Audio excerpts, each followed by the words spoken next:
আজ আমরা দেখতে চলেছি 2020 সালে রিলিজ হওয়া একটি অসাধারণ মুভি, যার নাম হলো অনেস্ট ক্যান্ডিডেট। এটি মূলত একটি সাউথ কোরিয়ান কমেডি মুভি, যেখানে আমরা এমন একজন রাজনীতিবিদকে দেখতে চলেছি যে কিনা ছিল একজন ভণ্ড এবং প্রতারক, কিন্তু মিষ্টি কথা বলে সে মানুষের কাছে ভালো সেজে থাকত। তবে সবচাইতে মজার বিষয় হচ্ছে, হঠাৎ করে সে একদিন ঘুম থেকে উঠে দেখতে পায় যে সে চাইলেও কোনো ধরনের মিথ্যে কথাই বলতে পারছে না। আর এরপর থেকে যখনই সে কোনো মিটিং অথবা ভাষণ দিতে যেত, সেখানে সে তার মনের ভেতরে থাকা সমস্ত সত্য কথা মানুষের সামনে বলে ফেলত। রাজনীতিবিদদেরকে নিয়ে তো আমাদের জীবনে বিনোদনের শেষ নেই, আর তারা সবাই কতটা সত্য কথা বলে সেটা তো আমরা সবাই জানি। তো এই সত্যবাদী মানুষগুলোর মুখ দিয়ে যদি তাদের মনের কথা বের হতে থাকে, তখন পরিস্থিতি কতটা মজাদার হতে পারে ভাবতে পারছেন? তাহলে চলুন ঘুরে আসা যাক সত্যবাদী এক রাজনীতিবিদের গল্প থেকে।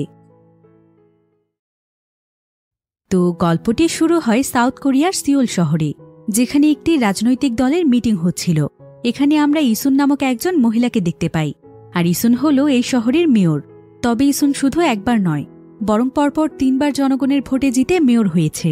আর ইসুন যেই রাজনৈতিক দলের মেয়রের পদে রয়েছে, সেই দলটি আসলে বহু বছর আগে ইসুনের দাদি প্রতিষ্ঠিত করেছিল।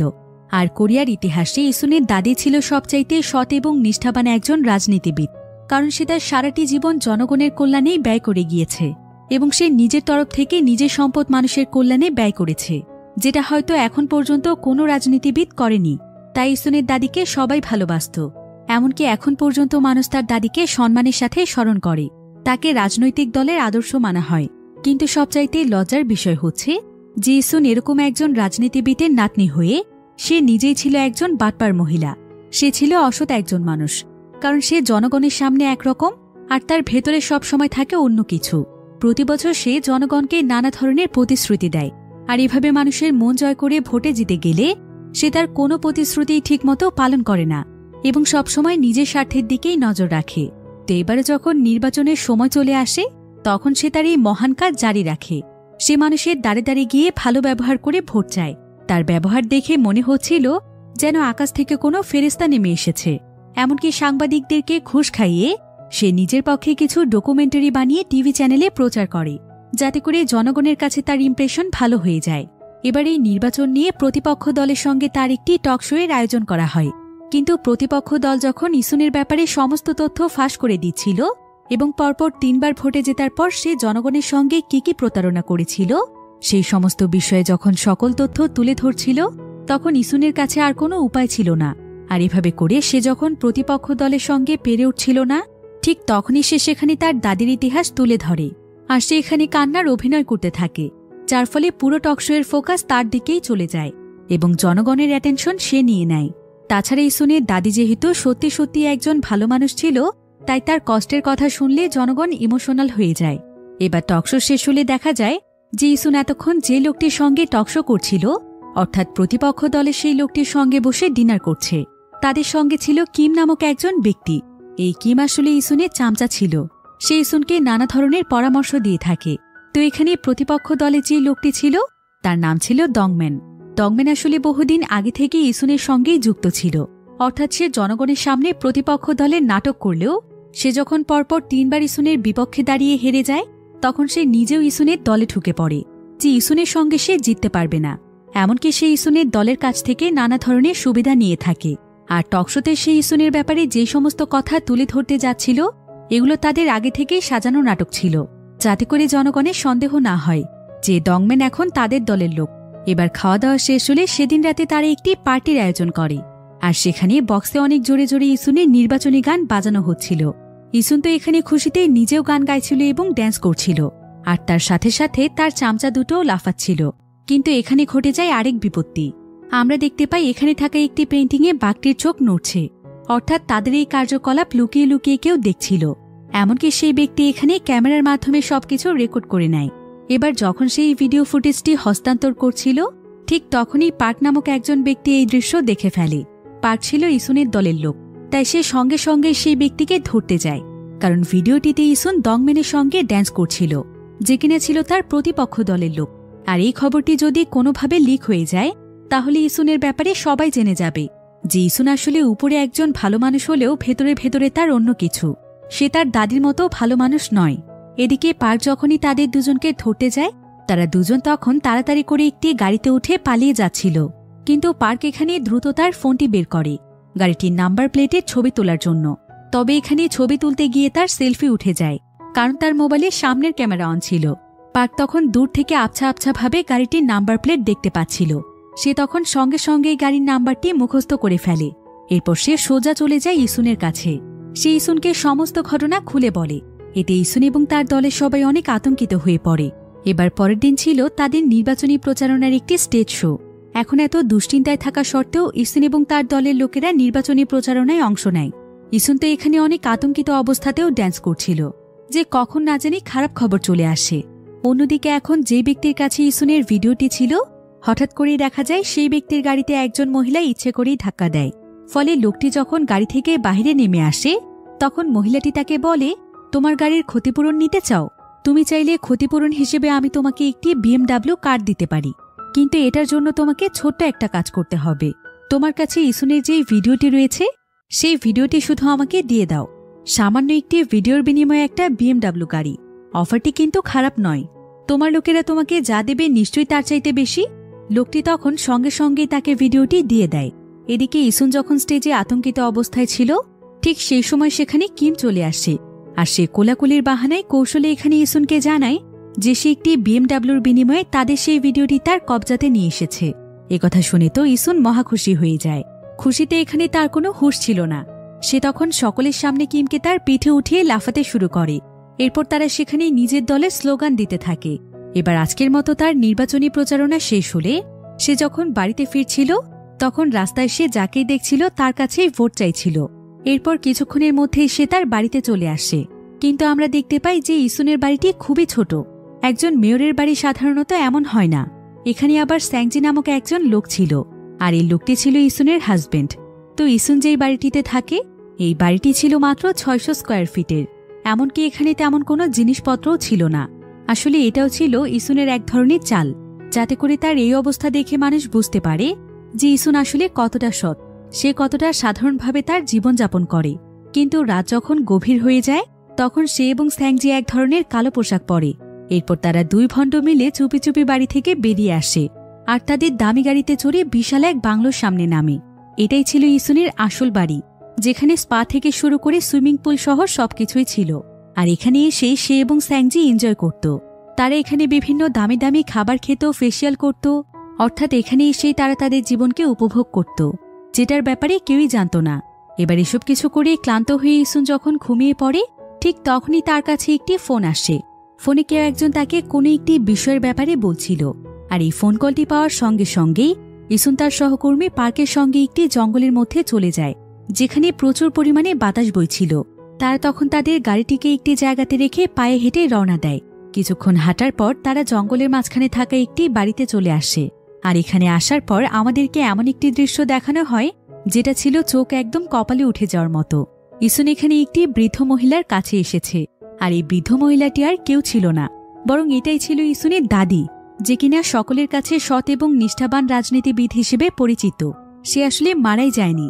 ইসুন সকলের কাছে তার দাদিকে মৃত বানিয়ে দিয়েছে, যাতে করে সে প্রতি বছর নির্বাচনে তার দাদির কথা বলে মানুষকে ইমোশনাল ব্ল্যাকমেল করে ভোট আদায় করে নিতে পারে। কিন্তু ইসুনের দাদি আসলেই ভালো মানুষ ছিল। তবে সে শুধু তার নাতনির সম্মান রক্ষা করার জন্য এখনও চুপ রয়েছে। আর ইসুনের এমন কর্মকাণ্ডে সে তার প্রতি খুবই বিরক্ত।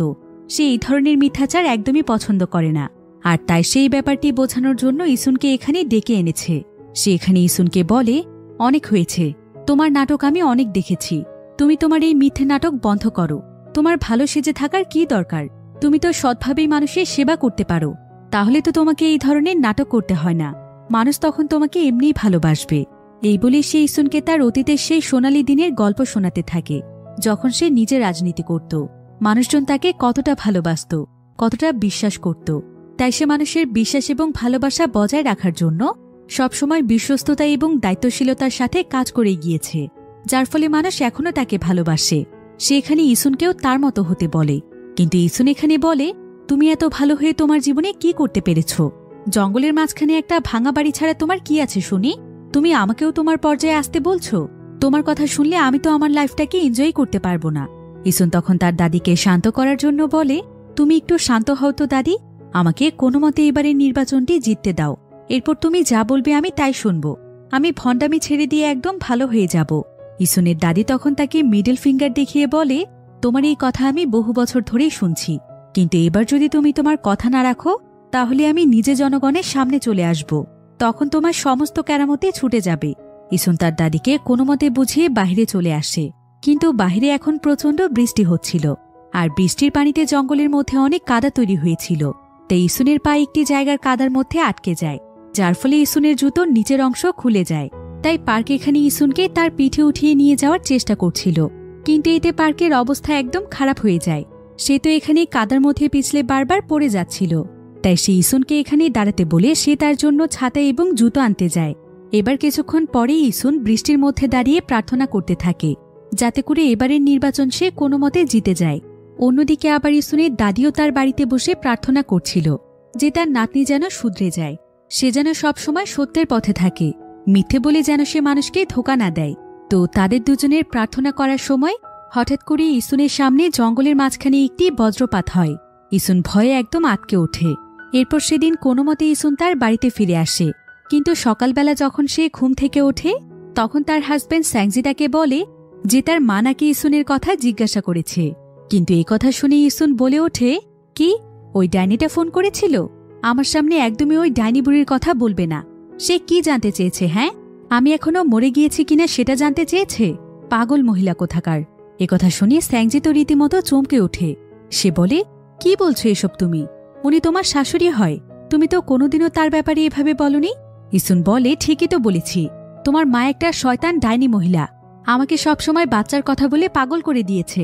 ওনার এত শখ হলে উনিই তো বাচ্চা নিতে পারে, ওনার কথা আমার সামনে একদমই বলবে না। তার কথা শুনলেই আমার শরীর একদম জ্বলে ওঠে। আসলে ইসুনও কিন্তু তার শাশুড়ির ব্যাপারে এই কথাগুলো বলতে চাইছিল না, কিন্তু অদ্ভুতভাবে তার মুখ দিয়ে কথাগুলো বেরিয়ে যাচ্ছিল। তো এখানে ইসুনের এই সমস্ত কথা শুনে স্যাংজি খুবই কষ্ট পায়। কিন্তু আজকে তাদের একটি টকশো ছিল, তাই তারা ঝগড়ার কথা ভুলে গিয়ে তাড়াতাড়ি করে সেখানে চলে যায়। আর কিছুক্ষণের মধ্যে সেখানে টকশো শুরু হলে সেখানকার উপস্থাপক তাদেরকে বলে, এখন তাহলে আপনাদেরকে কিছু পার্সোনাল প্রশ্ন করা যাক। কিন্তু এই কথা শোনার সঙ্গে সঙ্গে ইসুন বলে ওঠে, কতটা পার্সোনাল বলুন তো? আমরা কতবার ঘনিষ্ঠ হই সেটা জানতে চান? একথা শুনে তো সেখানকার সাংবাদিক, ক্যামেরাম্যান সহ সকলেই একদম শক হয়ে যায়। আর উপস্থাপক এখানে বলে, ছি ছি, এসব আপনি কি বলছেন? একজন মেয়র হয়ে লাইভ টক শোতে আপনি কিনা এই ধরনের কথা বলছেন? ইসুন বলে, তাহলে কি আপনি আরও ঘনিষ্ঠ কিছু শুনতে চাইছিলেন? উপস্থাপক তখন বলে, না না, আমি আসলে জানতে চাচ্ছিলাম আপনি কী ধরনের বই পড়তে পছন্দ করেন। কিন্তু ইসুন এখানে বলে, বই বই কিভাবে পড়তে হয় সেটা তো আমি ভুলেই গিয়েছি। হ্যাঁ, আমি মানছি অনেক ইন্টারভিউতে আমি বলেছি বই পড়তে আমি পছন্দ করি, কিন্তু এই সব কিছুই মিথ্যে ছিল। বরং নিউজ পেপার থেকে শুরু করে রেস্টুরেন্টের মেনু কার্ড পর্যন্ত আমার অ্যাসিস্ট্যান্ট আমাকে পড়ে শোনায়। আমি কেন এত কষ্ট করতে যাব? ও আচ্ছা, আপনি কি যেন পার্সোনাল কথা জানতে চাইছিলেন? আমাদের মধ্যে পার্সোনাল বিষয় হচ্ছে এইটুকু কথা বলতেই সবাই এখানে ইসুনকে থামিয়ে দেয়। আর উপস্থাপক এবং টকশো এর ম্যানেজমেন্টে সবাই মিলে কোনোমতে একটি গান বাজিয়ে দিয়ে টকশো শেষ করে, কারণ সবাই বুঝে ফেলেছিল যে ইসুন হয়তো উল্টোপাল্টা কিছু বলেই ফেলবে। এবার ইসুন এবং তার স্বামী গাড়িতে ফিরে এসে অনেক দুশ্চিন্তায় পড়ে যায়। ইসুন তো বুঝতেই পারছিল না যে তার কি হয়ে গিয়েছে। সে নিজের কথার উপর কেন কন্ট্রোল করতে পারছে না, তার মনের কথা কেন তার মুখ দিয়ে বেরিয়ে যাচ্ছে। স্যাংজি তখন ইসুনকে বলে, তার মানে তুমি মনে মনে এই সমস্ত নোংরা কথা ভাবো?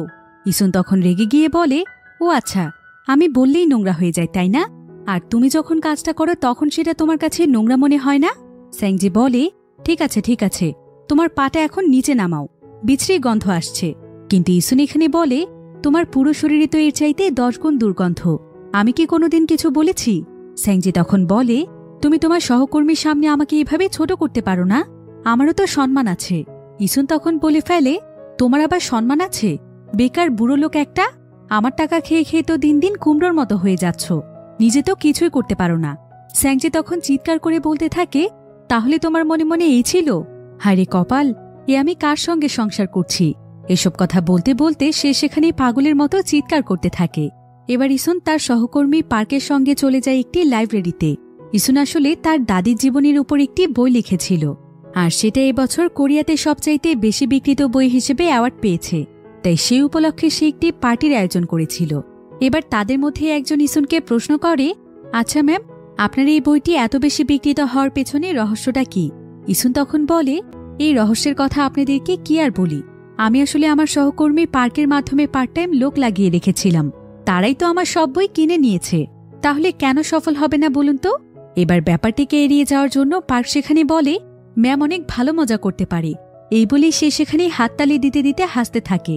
এবার আরেকজন সাংবাদিক প্রশ্ন করে, আমি জানতে চাই যে এত বড় একটি বই লিখতে আপনার কতদিন সময় লেগেছে? এই প্রশ্ন শোনার সঙ্গে সঙ্গে পার্ক এখানে ইসুনকে ইশারা দিয়ে চুপ থাকতে বলছিল। কিন্তু কে শোনে কার কথা?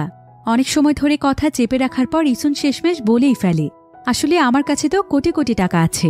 আমি $10,000 দিয়ে একজন লেখক ভাড়া করেছিলাম। তার মাধ্যমে 3 মাসের মধ্যে বইটি কমপ্লিট করেছি। বইটি দারুণ হয়েছে না? একথা শুনে তো সবাই অবাক হয়ে যায়। আর ইসুন তো রাগে এবং ক্ষোভে চিৎকার করতে করতে তার নকল চুলটিও মানুষের সামনে খুলে ফেলে। এরপর সঙ্গে সঙ্গে এই ঘটনা সারা দেশে ভাইরাল হয়ে যায়। এদিকে ইসুন সেখান থেকে বেরিয়ে বাহিরে বসে কাঁদতে শুরু করে। আর পার্ক এখানে ইসুনকে বলে, ম্যাম সব জায়গাতে একটু সাবধানে কথা বলুন। সামনে ইলেকশন। আপনি যে সব কর্মকাণ্ড শুরু করেছেন, এতে তো মনে হয় না যে গাড়ি পাওয়ার স্বপ্ন আমার পূরণ হবে। ইসুন তখন বলে, হ্যাঁ তোমাকে গাড়ি দিতে চেয়েছিলাম, কিন্তু সেকেন্ড হ্যান্ড গাড়ি। ইসুন এখানে সত্য কথা বলে ফেলায় সে এখানে আবারও পাগলামি করছিল। আর এই কথা শুনে তো পার্কেরও একদম মাথা খারাপ হয়ে যায়। যাই হোক, রাস্তাতে এভাবে পাগলামি করার পর পার্ক ইসুনকে তার বাড়িতে নিয়ে আসে। আর ইসুন তার বাড়িতে প্রবেশ করলেই দেখতে পায় যে সেখানে তার শাশুড়ি মা এসেছেন। তাই ইসুন এখানে সঙ্গে সঙ্গেই বলে ফেলে, কি ব্যাপার, এই ডাইনি বুড়ি এখানে কি করছে? আমার মাথাটা খেতে এসেছে তাই না? একথা শুনে তো ইসুনের শাশুড়ি একদম অবাক হয়ে যায়। আর ইসুন এখানে তার কথায় নিয়ন্ত্রণ রাখতে না পেরে তার মুখ চেপে ধরে। কিন্তু তারপর তার মুখ দিয়ে বারবার সত্য কথাগুলো বের হতে চাইছিল। সে তখন তার মুখ অনেক জোরে চেপে ধরে কথাগুলো আটকে রাখার চেষ্টা করছিল। আর ইসুনের এমন কাণ্ড দেখে স্যাংজি এবং তার শাশুড়ি অনেক খুশি হয়ে যায়। তারা ভাবছিল ইসুন হয়তো প্রেগনেন্ট হয়ে গিয়েছে, তাই তার বমি বমি ভাব পাচ্ছে। ইসুনের শাশুড়ি তখন বলে, এটা কবে হলো মা? আমাকে তো একবার জানাতে পারতে। কত বছর ধরে আমি অপেক্ষা করছি এই খবরটি শোনার জন্য। কিন্তু সঙ্গে সঙ্গে ইসুন বলে ওঠে, একদম চুপ করুন ডাইনি মহিলা কোথাকার। আপনার ছেলে কিছু পারলে তো সন্তান হবে। একথা শুনে তো লজ্জায় স্যাংজি কোথায় লুকোবে সেটার তো জায়গায় খুঁজে পাচ্ছিল না। কিন্তু ইসুনের শাশুড়ি এখানে ইসুনকে বলে, এখন চিকিৎসা ব্যবস্থা অনেক উন্নত, এসো আমরা সবাই মিলে একটু খোলাখুলি কথা বলি। এবার খোলাখুলি কথা বলার কিছুক্ষণ পরেই আমরা দেখতে পাই যে ইসুনের শাশুড়ি তার সমস্ত জিনিসপত্র নিয়ে মরা লাশের মতো বেরিয়ে আসছে। আর সে নিজে নিজেই বলছে, এমন দিন দেখার আগে আমার মরণ হলো না কেন? একটা মেয়ে মানুষ এতটা নির্লজ্জ কি করে হতে পারে? খোলাখুলি কথা বলতে গিয়ে যে আমি নিজেই খুলে যাব সেটা আমার আগে বোঝা উচিত ছিল। এদিকে এই বিষয়টি নিয়ে স্যাংজি খুবই কষ্ট পেয়েছিল। কিন্তু ইসুন এখানে তার কাছে ক্ষমা চাইতে গিয়ে বলে ফেলে, আমি তো ঠিকই করেছি। এখন পরিস্থিতি সামলে নেওয়ার জন্য ইসুন তার স্বামীকে জড়িয়ে ধরে। এবার পরের দিন সকালবেলা ইসুন মিস্টার কিমের সঙ্গে দেখা করতে যায় নির্বাচনী প্রচারণার ব্যাপারে কিছু আইডিয়া নেওয়ার জন্য। কিন্তু কথা বলার সময় সে তাকেও এখানে নানা ধরনের বাজে কথা বলে ফেলে। সে তাকে পেট মোটা, বুড়ো এবং ধান্দাবাজ বলে সেখান থেকে দৌড়ে পালাতে থাকে, কারণ সে তো এগুলো বলতেই চাইছিল না। সে এখন খুব ভালোভাবেই বুঝে যায় যে এভাবে চলতে থাকলে সে পুরোপুরিভাবে শেষ হয়ে যাবে। তাই সে তার সহকর্মী পার্কের সাথে নানা ধরনের চিকিৎসা নিতে থাকে। সে ডাক্তার, কবিরাজ, সাইকোলজিস্ট অর্থাৎ যত ধরনের চিকিৎসা রয়েছে সমস্ত চিকিৎসা গ্রহণ করে, কিন্তু কোনো কিছুতেই কোনো লাভ হয় না। সে অনেক চেষ্টা করার পরেও কোনোভাবেই মিথ্যে বলতে পারছিল না, এমনকি একটা ছোট্ট মিথ্যেও নয়। তারপর আবার চিকিৎসা নিতে গিয়ে সে ডাক্তার কবিরাজকেও গালাগাল দিতে শুরু করে, অর্থাৎ সে না চাইতেও তার মনের কথা মুখে চলে আসছিল। এবার বিরক্ত হয়ে ইসুন এবং পার্ক একটি জায়গাতে দাঁড়িয়েছিল। তো পার্ক এখানে ইসুনকে বলে, ম্যাম আমার কাছে একটি দারুণ আইডিয়া আছে। আমার কাছে মনে হয় আমাদের এমন একজন ব্যক্তির কাছে যাওয়া উচিত যে কিনা রাজনীতির ব্যাপারে অনেক দক্ষ, আর তার মাধ্যমে হয়তো আমরা এটার আইডিয়া নিতে পারব যে আপনার এই সমস্যা থাকা সত্ত্বেও আমরা কিভাবে প্রচারণা চালাতে পারি যাতে করে জনগণ আপনার পক্ষে থাকে। এবার পার্ক অনেক খোঁজ খবর লাগিয়ে একজন রাজনীতিবিদকে খুঁজে পায় যে কিনা রাজনীতির ব্যাপারে অনেক দক্ষ ছিল, কারণ সে নিজেও হল সফল একজন প্রাক্তন রাজনীতিবিদ। এমনকি সে আমেরিকার হার্ভার্ড বিশ্ববিদ্যালয় থেকে ডক্টরেট ডিগ্রি অর্জন করেছে, আর তার নাম ছিল লিহুক। তো পার্ক এখানে লিহুককে ইসুনের ব্যাপারে সবকিছু খুলে বলে, আর এই সমস্ত পরিস্থিতি বুঝতে পেরে লিহুক তাদেরকে সাহায্যের জন্য রাজি হয়ে যায়। আর সে বলে যে ইসুনের ব্যাপারে নির্বাচনী প্রচারণা কিছুটা ভিন্নভাবে চালাতে হবে। তবে প্রথমে তার যত পরিচিত দল ছিল, যেমন বিভিন্ন এলাকার স্থানীয় চেয়ারম্যান, মিলিটারি, পুলিশ সদস্য এবং বিভিন্ন পপুলার ফুটবল প্লেয়ারদেরকে দিয়েও ইসুনের ব্যাপারে প্রচারণা চালায়। এরপর সে প্রয়োগ করে তার দ্বিতীয় আইডিয়া। সেটা ছিল ইসুন যেহেতু সত্য কথা বলছে, তো তার এই সত্য কথা বলার নেগেটিভিটিকেই তারা মজার ছলে প্রচার করতে শুরু করে। সেই সাথে তারা তাদের দলে স্লোগানও বদলে ফেলে। স্লোগানটি ছিল কিছুটা এমন, সত্য বলার কিট, ইসুন রাজনীতিবিদ। অর্থাৎ তারা এটা প্রচার করছিল যে ইসুন হল সবচাইতে সত্যবাদী রাজনীতিবিদ। আর তাদের এই মজার ছলে তৈরি করা স্লোগান পুরো দেশে অনেক পপুলার হয়ে যায়। জনগণ তো কবিতার মতো এই স্লোগান বলতে থাকে। এদিকে ইসুনের সহকর্মী পার্ক দুটো খেলনা পিস্তলের মধ্যে তাদের দলে লিফলেট ঢুকিয়ে নেয়, আর সে পাঙ্কো স্টাইলের শহরের সমস্ত জায়গাতে লিফলেটের বন্যা বইয়ে দিচ্ছিল, যেন প্রচারণায় কোনো ধরনের কমতি না থাকে। এবার কিছুক্ষণ পরে একটি ট্রাকের মধ্যে মাইকিং করা হচ্ছিল, যেখানে বলা হচ্ছিল যে ইসুন নাকি মিলিটারি ট্রেনিংয়ে পাঠানোর ভয়ে তার ছেলেকে আমেরিকায় পাঠিয়ে দিয়েছে, আর আমেরিকা থেকে তার ছেলেকে আনছে না। আসলে ইসুনের ব্যাপারে নেগেটিভিটি ছড়ানোর জন্য এই কাজটি করছিল তার প্রতিপক্ষ দলেরই নেতা। আর কোরিয়াতে একটি নিয়ম রয়েছে, সেটা হলো কোরিয়ার প্রত্যেকটি ছেলেকে 18 থেকে 28 বছরের মধ্যে যে কোনো একটি টাইমে মিলিটারি ট্রেনিং নিতে হয়। সেটা সাধারণ জনগণ থেকে শুরু করে সেলিব্রিটিদের জন্য একই নিয়ম ছিল। তাই ট্রেনিং থেকে কারো বাঁচার কোনো সুযোগ নেই। আর কেউ যদি ইচ্ছে করে মিলিটারি ট্রেনিং না নেয়, তাহলে তার বিরুদ্ধে ব্যবস্থা গ্রহণ করা হয়। তো ইসুনের ছেলের এই বিষয়টি জানতে পেরে জনগণের মধ্যে তার ছেলেকে নিয়ে অনেক আগ্রহ তৈরি হয়। তাই ইসুন তখন তাড়াতাড়ি করে স্যাংজিকে তার ছেলের কাছে পাঠায়। তার ছেলের নাম হচ্ছে জিসু। কিন্তু জিসু কিছুতেই কোরিয়াতে আসতে চাইছিল না, কারণ কোরিয়াতে গিয়ে মিলিটারি ট্রেনিং নিতে গেলে তার এত শখের চুলগুলো কেটে ফেলতে হবে। তবে স্যাংজি তখন তাকে জোর করে ধরে তার সমস্ত চুল কেটে দেয়। এরপর সে তাকে কোনো মতে কোরিয়াতে নিয়ে আসে। এবার তার মা ইসুন এখানে তাকে বলে যে তার জন্য তার ছেলেকে এবার মিলিটারি ট্রেনিং নিতে হবে, কারণ এটা ইসুনের মান সম্মানের ব্যাপার। কিন্তু জিসু এখানে বলে, আমি এসব ট্রেনিং ফেনিং করতে পারবো না, তুমি অন্য কাউকে দেখো। ইসুন তখন তাকে বলে, তুমিও একদম তোমার বাবার মতো অপদার্থ হয়েছ, তোমরা দুজন কোনো কাজের না। আচ্ছা ঠিক আছে, আমি তোমাকে একটি অফার করছি, তুমি যদি আগামী 1 বছর আমার কথা মতো চলো, তাহলে আমি তোমাকে প্রায় $10,000 দেব। একথা শুনে জিসু সঙ্গে সঙ্গেই রাজি হয়ে যায়। এদিকে স্যাংজি এখানে ইসুনের দিকে তেড়ে আসে, আর সে এখানে চিৎকার করতে করতে ইসুনকে বলে, ছেলে যদি তোমাকে 1 বছর সহ্য করার জন্য $10,000 পায়, তাহলে আমি তো তোমাকে সারা জীবন সহ্য করছি। আমার কি অন্তত $30,000 পাওয়া উচিত নয়? আমাকেও $30,000 দিতে হবে। একথা শুনে তো ইসুন সেখানে চিৎকার করে ওঠে। এখানে তাদের সবার মধ্যে মারামারি শুরু হয়ে যায়। এদিকে এই সমস্ত দৃশ্য দূর থেকে দাঁড়িয়ে দেখছিল ইসুনের শাশুড়ি, আর সে এখান থেকে চলে যেতে যেতে বলে, আজ তো ছেলে এবং নাতির দুটোই শেষ। এবার পরের দিন সকালে ইসুন যখন লিহুকের সঙ্গে আলোচনা করছিল, তখন কথায় কথায় ইসুন তাকে বলে ফেলে যে তার ছেলে আসলে তার নিজের সন্তান নয়, বরং তার হাজবেন্ডের আগের ওয়াইফের সন্তান, আর এই বিষয়টি কেউ জানত না।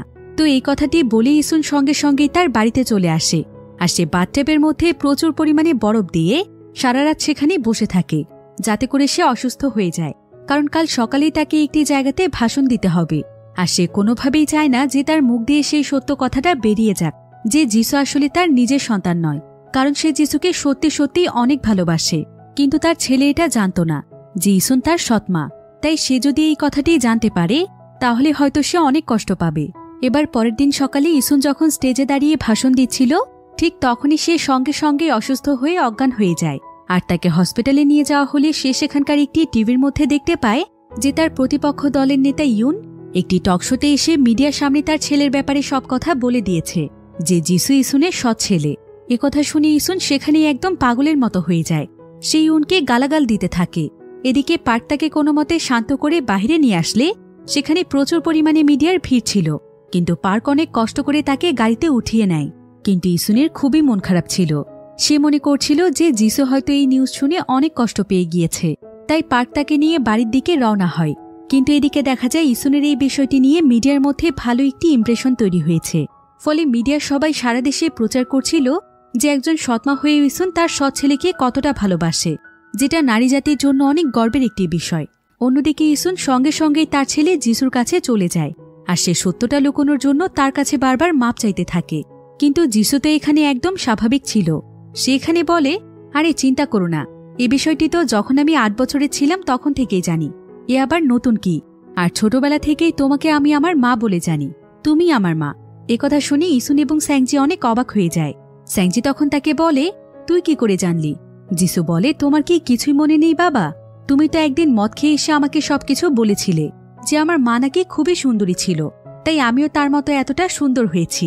একথা শুনি তো ইসুনের মাথা আবার গরম হয়ে যায়।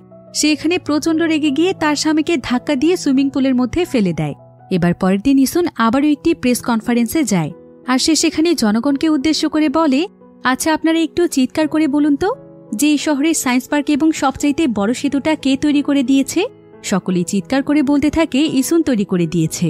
কিন্তু এমন সময় সেখানে একজন স্বতন্ত্র প্রার্থী চলে আসে, আর সে এখানে বলে, আমি তো খবর পেয়েছি সেই সায়েন্স পার্ক এবং সেতুটি একটি বীমা কোম্পানি তৈরি করে দিয়েছে, আর এগুলো যে বীমা করা ছিল সেই বীমার টাকার জন্য তো আপনি আইনি লড়াই করেছিলেন, এগুলোও তো একটু জনগণকে শোনান।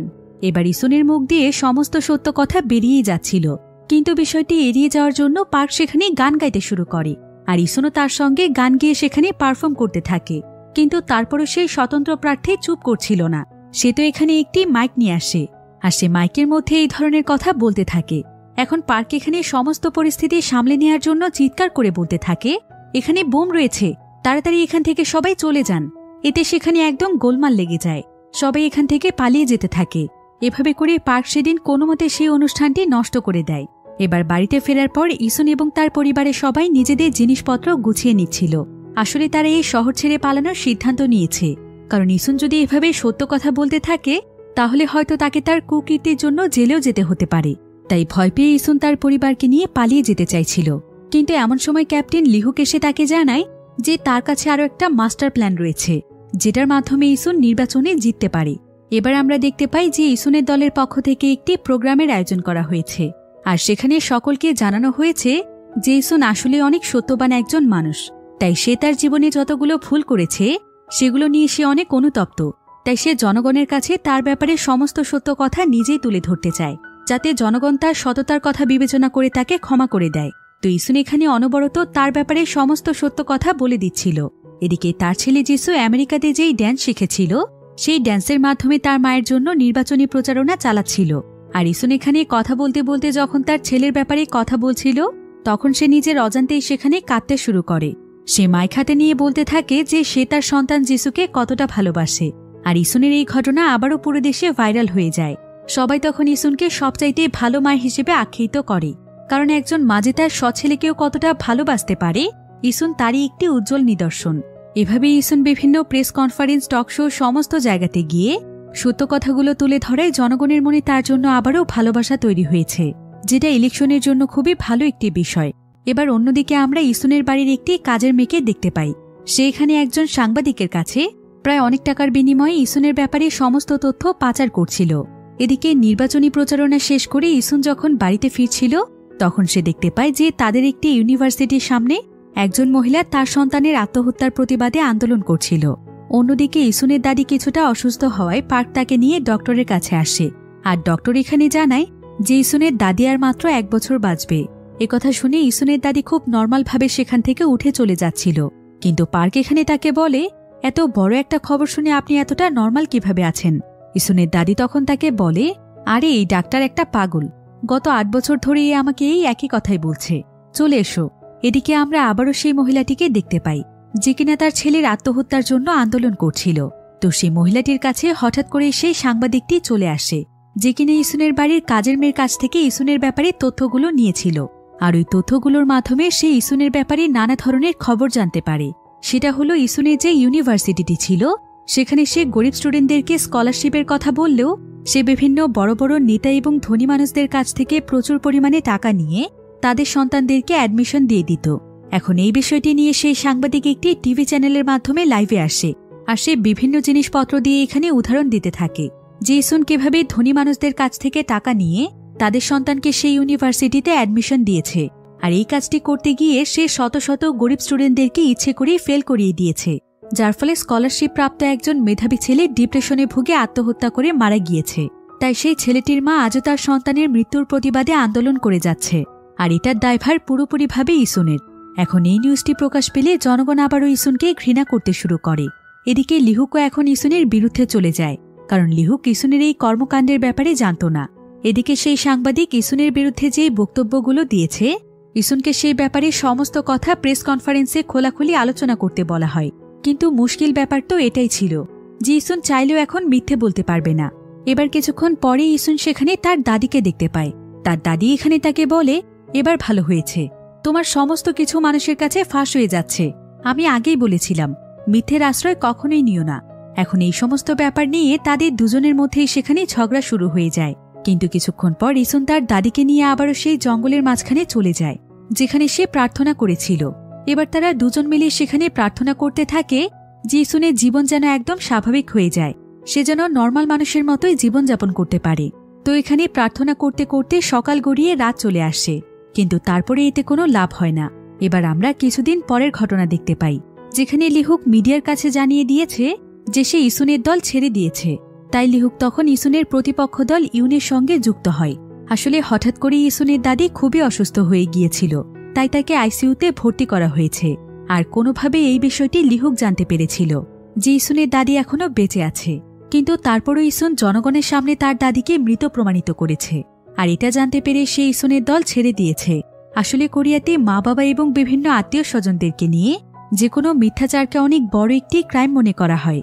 আর এই নিউজটি যদি কোনো মতে সারা দেশে ফাঁস হয়ে যায়, তাহলে ইসুন আর ইলেকশনে দাঁড়াতে পারবে না, তার মনোনয়ন বাতিল করে দেয়া হবে। তাই ইসুন অনেক দুশ্চিন্তায় পড়ে যায়। সে তখন মুখোশ পরে ছদ্মবেশে তার দাদির সঙ্গে দেখা করতে যায়। তার দাদির অবস্থা এখন এতটাই খারাপ ছিল যে সে একটি কথাও বলতে পারছিল না, কিন্তু সে ইশারা দিয়ে ইসুনকে ভরসা দিচ্ছিল যে সবকিছু একদম ঠিক হয়ে যাবে। সে ইসুনের জন্য প্রার্থনা করছে। আর ইসুন এখানে তার দাদির এই অবস্থা দেখে খুবই কষ্ট পাচ্ছিল। সেও আসলে তার দাদিকে অনেক ভালোবাসে, যেটা সে কখনো প্রকাশ করত না। এরপর ইসুন সোজা চলে যায় কিমের কাছে, কিন্তু কিম এখানে তাকে জানায় যে সেও তার দল থেকে চলে যেতে চায়, কারণ সেও ইসুনের দাদির বিষয়টি জানতে পেরেছিল। কিন্তু ইসুন তাকে এখানে বোঝানোর চেষ্টা করে। সে তাকে বলে, রাজনীতির ব্যাপারে আপনি তো আমাকে সমস্ত বুদ্ধি দিয়েছেন, আপনার কথা দিয়ে তো আমি সব কাজ করেছি, তাহলে কেন আমার সঙ্গে এমন করছেন? আর আমি সত্যি বলছি, আমার দাদি আসলেই মারা গিয়েছে। একথা বলতে ইসুন নিজেও অনেক অবাক হয়ে যায়, কারণ সে মিথ্যে বলতে পারছে। তাই সে খুশিতে দৌড়ে স্যাংজির কাছে চলে যায়। আর সে স্যাংজিকে বলে যে সে মিথ্যে বলতে পেরেছে। সে বলেছে যে তার দাদি মারা গিয়েছে। একথা শুনে স্যাংজি তাকে বলে, তুমি ঠিকই বলেছ, দাদি আমাদেরকে ছেড়ে চলে গিয়েছে। ইসুন এতে খুবই কষ্ট পায়। এরপর স্যাংজি এবং ইসুন দুজন মিলে তার দাদির ফিউনারেল করতে আসে। আর তার দাদির মারা যাওয়ার সঙ্গে সঙ্গেই তার দাদির সেই দোয়াটাও তার সাথে চলে গিয়েছে। তাই ইসুন এখন আবারও মিথ্যে বলতে পারছিল, কিন্তু এই বিষয়টি কেউ জানত না। তবে ইসুনের তার দাদির লাশটিকে দাফন করার আগেই সেখানে ইউন, লিহুক এবং কিম চলে আসে, যারা কিনা এখন তার বিপক্ষে ছিল। আর তারা এখানে তাদের দলবল নিয়ে হাসপাতালে জোর করে প্রবেশ করার চেষ্টা করছিল। তারা আসলে এটা দেখতে চাইছিল যে লাশটি আসলে ইসুনের দাদির কিনা, কারণ এই বিষয়ে একটু প্রমাণ বের করতে পারলেই তারা জনগণকে এটা জানিয়ে দেবে। কিন্তু সবাই ইসুনকে ছেড়ে গেলেও পার্ক এখনো ইসুনের পাশেই ছিল। সে একাই এখানে ইসুনকে রক্ষা করার চেষ্টা করছিল, কিন্তু এতেও যখন কোনো লাভ হচ্ছিল না, তখন ইসুন তাদেরকে বলে যে আজকের মতো তারা যেন তার সঙ্গে এমনটা না করে, আর তাদেরকে এতটা কষ্ট করতে হবে না। কাল সকালে সে প্রেস কনফারেন্স ডেকে তার দাদির ব্যাপারে সব সত্য কথা বলে দেবে এবং সে ইলেকশন থেকেও সরে যাবে। এখন তারা সবাই যেহেতু জানত যে ইসুন মিথ্যে বলতে পারে না, তাই তারা সবাই ইসুনের কথা বিশ্বাস করে সেখান থেকে চলে যায়। এবার পার্কের মাথায় ইসুনের প্রতিপক্ষ দলকে ধ্বংস করে দেওয়ার মতো একটি আইডিয়া আসে। আর সে তখন সোজা সেই লোকটির কাছে চলে যায় যার কাছে ইসুনের সেই ভিডিওটি ছিল। আর এই ব্যক্তির কাছে দেশের সকল বড় বড় লোকদের গোপন ভিডিও থাকে। তো পার্ক তাকে টাকা দিয়ে ইসুনের সেই ভিডিওটি কিনে নেয়। এখন এই ভিডিওটি ছিল তাদের জন্য শেষ সম্বল, কারণ এই ভিডিওটি যদি তারা প্রকাশ করতে পারে তাহলে ইসুনের সাথে সাথে বাকিদের মুখোশ মানুষের সামনে খুলে যাবে। এখন পার্ক সেই ভিডিওর পেন ড্রাইভটি ইসুনের কাছে এনে দেয়।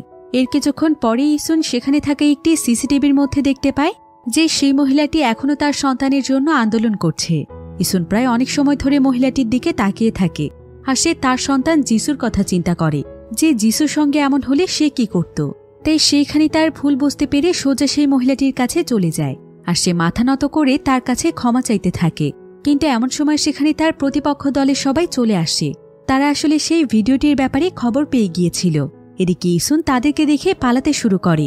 সে তার গাড়ি নিয়ে এখান থেকে অনেক দূরে চলে যেতে চাইছিল, কিন্তু তারা সবাই তার পেছনে লেগে যায়। আর তাদের সঙ্গে ইসুন পেরে উঠছিল না, তাই বাধ্য হয়ে তাকে গাড়ি থামিয়ে দিতে হয়। কিন্তু সে বুঝতে পারছিল না যে সে পেনড্রাইভটিকে কোথায় লুকোবে। তারপর সে বুদ্ধি করে তার হেয়ার ব্যান্ডের ভেতরে পেনড্রাইভটিকে লুকিয়ে ফেলে। আর ততক্ষণে ইসুনের বিরোধী দলের লোকেরা তাকে ধরতেই আসছিল, কিন্তু ইসুন তার আগেই তার হাজব্যান্ড এবং পার্কে খবর দিয়েছিল। তাই তারা দুজনেই তখন ইসুনকে বাঁচাতে চলে আসে। আর তারা দুজন মিলে এখানে হিরোর মতো বিরোধী দলের সঙ্গে ফাইট করতে শুরু করে। তাদের মধ্যে এখানে অনেক ফানি একটি ফাইট হয় এরপর পার্ক এবং স্যাংজি কোনোমতে ইসুনকে নিয়ে সেখান থেকে পালিয়ে যায়। কিছুক্ষণ পর ইসুন দৌড়ে চলে যায় সেই সাংবাদিকের কাছে, যে কিনা তার ব্যাপারে সমস্ত তথ্য মানুষের কাছে ফাঁস করে দিয়েছিল। সে তখন সাংবাদিককে সেই পেন ড্রাইভটি দিয়ে সেখান থেকে চলে যায়। আর সেই সাংবাদিক যখন পেন ড্রাইভটি ওপেন করে দেখে, তখন সে যেন তার নিজের চোখকেই বিশ্বাস করতে পারছিল না। সে তাড়াতাড়ি করে তার পুরো টিমকে নিয়ে ভিডিওটি সঙ্গে সঙ্গেই টিভি চ্যানেলে টেলিকাস্ট করে দেয়। এবার পরের দিন সকালে ইসুন একটি প্রেস কনফারেন্সের আয়োজন করে, যাতে করে সে সকলের কাছে ক্ষমা চেয়ে নির্বাচন থেকে সরে দাঁড়াতে পারে। কিন্তু এই প্রেস কনফারেন্সে মাত্র কয়েকজন সাংবাদিক এসেছে। তারপরে ইসুন সকলের কাছে ক্ষমা চায়। এরপর সে যখনই সেখানে ইস্তফা জমা দিতে চাইছিল, ঠিক তখনই সেখানে দৌড়ে শত শত সাংবাদিক চলে আসে। আর তারা সবাই মিলে ইসুনকে প্রশ্ন করতে থাকে যে সে এত বড় কেলেঙ্কারি কিভাবে ফাঁস করেছে, আর তার কাছে তার প্রতিপক্ষ দলের এই সমস্ত ভিডিও কোথা থেকে এসেছে। কিন্তু ইসুন তো কিছুই বুঝতে পারছিল না যে এখানে কি হচ্ছে। আসলে গতকাল রাতে পার্ক যে ব্যক্তির কাছ থেকে ভিডিওটি কিনে এনেছিল, সেই ব্যক্তি ভুল করে পার্ককে অন্য আরেকটি ভিডিওর পেনড্রাইভ দিয়ে দিয়েছিল। আর সেই পেনড্রাইভের মধ্যে ইসুনের প্রতিপক্ষ দল অর্থাৎ ইউন, লিহুক এবং কিমের গোপন ভিডিও ছিল। তারা আসলে জনগণের আড়ালে যে সমস্ত কুকীর্তি করে বেরিয়েছে, সেই সমস্ত কিছুর ভিডিও এই পেনড্রাইভটির মধ্যেই ছিল। আর ইসুনের সেই ভিডিওটি সেই ব্যক্তির কাছেই রয়ে গিয়েছে।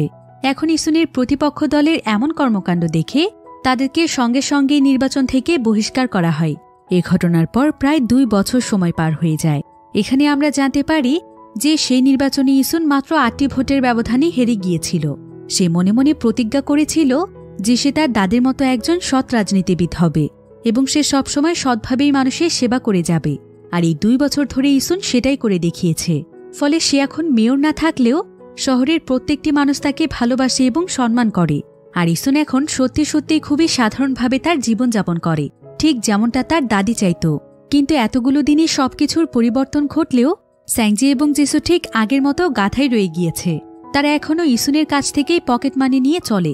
এভাবে একদিন যখন তারা বাবা ছেলে মিলে ইসুনের কাছে টাকা চায়, তখন ইসুন খুবই রেগে যায় আর সে তাদেরকে ইচ্ছে মতো গালাগাল দিতে থাকে। এরপর সে তার একটি জরুরি টকশোতে চলে যায়, কারণ সামনের নির্বাচনে ইসুন আবারও ভোটে দাঁড়াবে। আর এই টকশোতে আমরা তার সহকর্মী পার্ককে দেখতে পাই। অর্থাৎ পার্ক এখনও বিশ্বস্ততার সাথে ইসুনের সঙ্গেই রয়েছে। এদিকে স্যাংজি এবং জিসু তাদের বাড়িতে বসে প্রার্থনা করতে থাকে যে এবারের নির্বাচনে যেন কোনো ভুল না হয়ে যায়, ইসুনের উপর কোনো সত্য বলার ভূত যেন চেপে না বসে, ইসুন যেন আবারও মেয়র হতে পারে। কারণ ইসুনের মেয়র পদ থেকে সরে যাওয়ার পর এই অপদার্থ দুটোর কাছে কোনো টাকাই থাকে না। তো এই প্রার্থনাটি শেষ হতে না হতে হঠাৎ করেই বাহিরে একটি বজ্রপাত হয়। এদিকে এমন সময় টকশোতে ইসুন বলে ওঠে, আমি হলাম ইসুন, সিওল শহরের ভবিষ্যৎ মেয়র। অর্থাৎ ইসুন হয়তো সত্যি সত্যিই আবারও মেয়র হতে চলেছে। আর ইসুন মনে মনে প্রতিজ্ঞা করেছিল যে এবার যদি সে মেয়র হতে পারে, তাহলে সে সত্যি সত্যিই জনগণের সেবা করবে এবং জনগণের ভালোবাসা নিয়ে সারা জীবন বাঁচবে।